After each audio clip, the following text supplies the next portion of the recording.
Hello दोस्तों, कैसे हैं आप। दोस्तों, मैंने एक वीडियो कल बनाया था, क्या मार्केट में अभी करेक्शन बाकी है। तो उसमें मैंने ये कहा था कि जो करेक्शन होना था हो गया और अब मार्केट ऊपर की तरफ चलना चाहिए। तो मैंने सोचा एक वीडियो और बनाकर कुछ मैंने रिसर्च की है और वो व्यू आपको और दे दूं। देखिए, रिसर्च क्या है। रिसर्च ये है कि ये क्रैक क्यों आया, जो उस दिन फ्राइडे को मार्केट सडन क्रैक आया, वो क्यों आया। तो जब मैंने एक रिसर्च की, मेरे हिसाब से तो बैंकों के राइट इशू एफपीओ वगैरह आ रहे थे तो मार्केट को गिरना नहीं चाहिए था, लेकिन क्यों गिरा। एक तो वोडाफोन आइडिया का जो इशू था वो तो था ही, उससे आदमी थोड़ा सा हर बार डेट आगे बढ़ जा रही थी, एक एग्जॉस्ट हो गया था। उसके अलावा उसके अलावा जब इतने बड़े बड़े साइज के राइट इशू एफपीओ क्यूआईपी आ रहे हैं तो वो पैसा कहाँ से निकल रहा है। वो पैसा बैंक से नहीं निकल रहा है, अपने अकाउंट से नहीं दे रहा आदमी, वो सेकेंडरी मार्केट में शेयर सेल करके ही दे रहा है।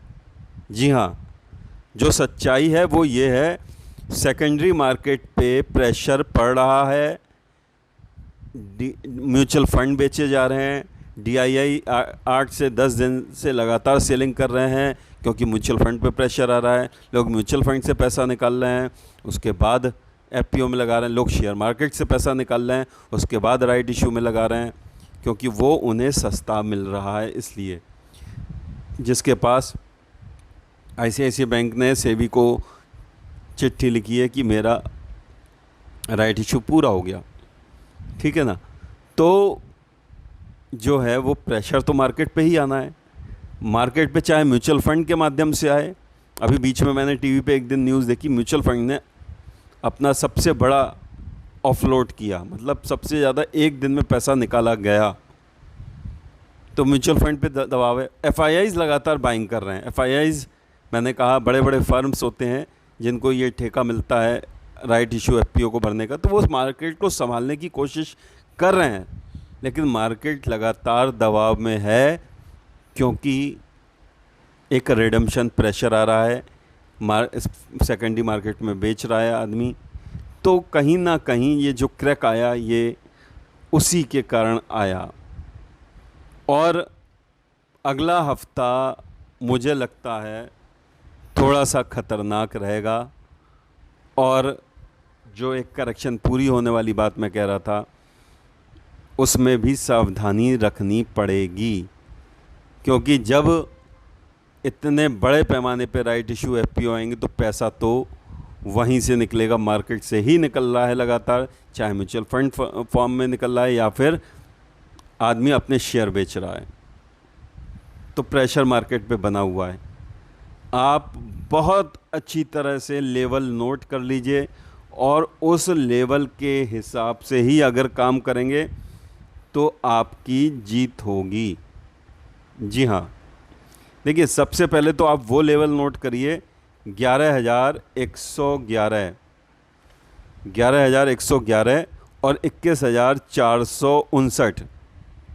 इसको 21,459 और 11,111 जो फ्राइडे को लो बना था, उसके नीचे मार्केट जाते ही हमें 11,000 और 21,459 समझ लीजिए, टूटते ही 21,000, और यहाँ पर 11,000 भी होल्ड नहीं कर पाएगा। 11,111 टूटते ही मार्केट 10,850 हमें दिखेगा। जी हाँ,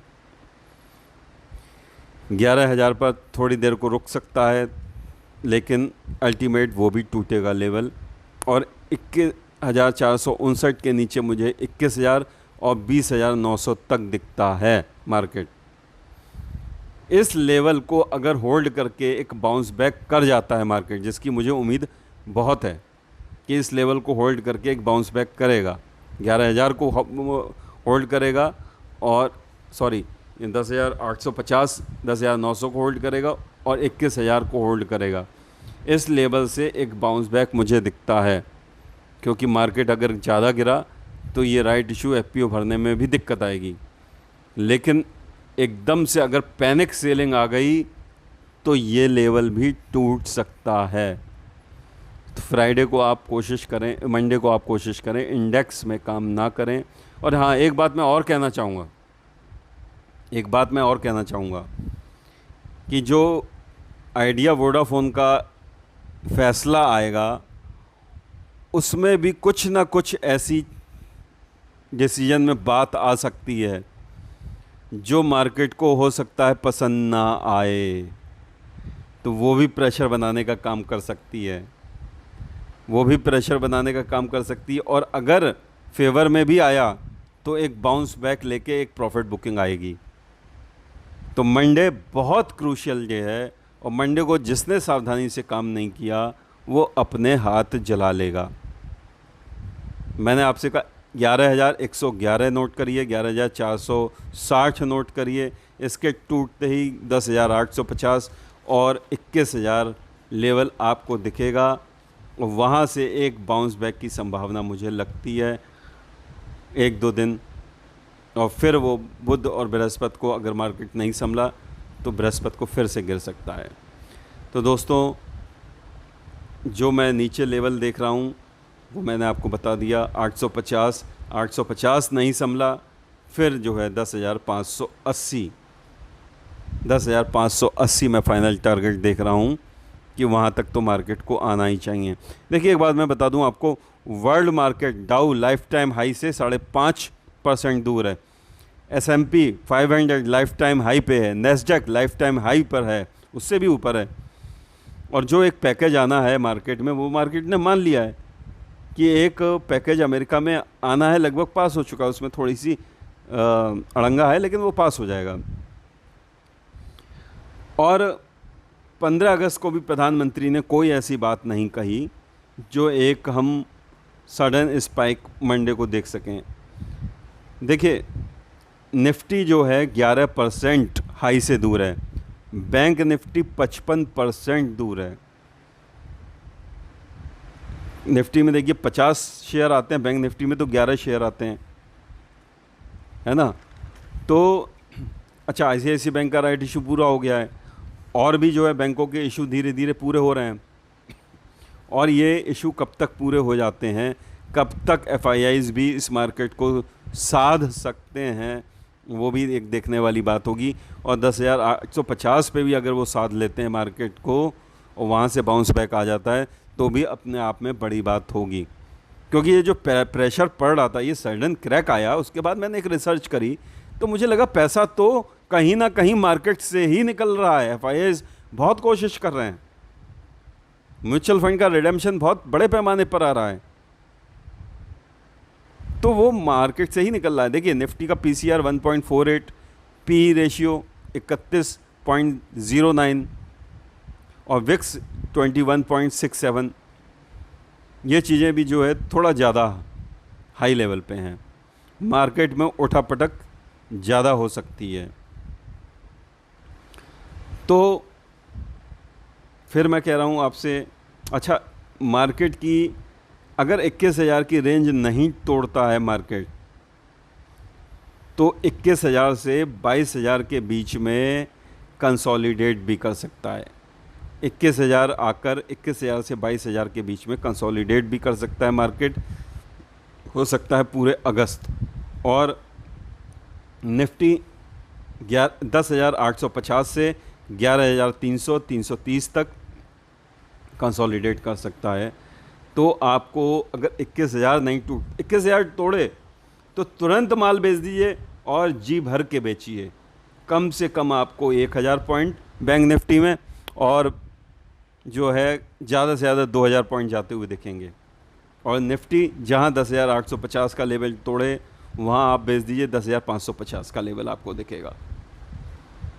तो दोस्तों, आप जो है मंडे को हो सकता है जो SGX निफ्टी दिख रही है, गैप अप खोलें और वहाँ पर 1 आध घंटे ऊपर रखें मार्केट, क्योंकि 12 बजे कुछ डिसीजन आने की उम्मीद है, हो सकता है 3 बजे आए।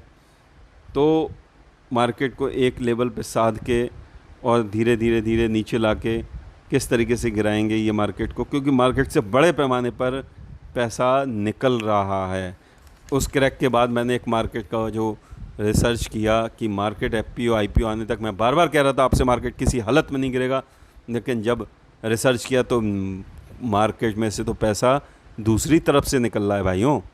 डीआईआई लगातार सेल कर रहे हैं, म्यूचुअल फंड लगातार सेल कर रहे हैं, तो वो पैसा भी तो एफआईआईज लगातार बाइंग कर रहे हैं, तो वो पैसा भी कहीं ना कहीं मार्केट से निकल रहा है। और एफआईआईज कब तक होल्ड कर पाते हैं इस मार्केट को और कब तक इशू भर पाते हैं, या करेक्शन ज़्यादा मुझे नहीं लग रहा है 10,850 से नीचे। लेकिन अगर मार्केट में प्रेशर आ गया, क्योंकि रिटेल इन्वेस्टर की पोजीशंस बहुत बड़े पैमाने पे खड़ी हुई हैं, और अगर वो सेलिंग में आ गए तो एक मार्केट में पैनिक सेलिंग आ सकती है, जो मार्केट को 10,200 10,300 तक भी ले जा सकती है दोस्तों। तो मैं कहूँगा अगले हफ्ते जो मेरा एक था कि मार्केट ने बॉटम बना ली है, नहीं, मार्केट ने अभी बॉटम नहीं बनाई है। थोड़ा सा लेवल देख के काम करिए और लेवल के हिसाब से काम करिए। मार्केट में दूसरे तरीके से बिकवाली म्यूचुअल फंड डीआईआई के माध्यम से बड़े पैमाने पे हो रही है। एफआईआईज लगातार रोकने की कोशिश कर रहे हैं, लेकिन कितना वो सफल हो पाते हैं वो देखने वाली बात होगी। तो आप लेवल के हिसाब से काम करिए।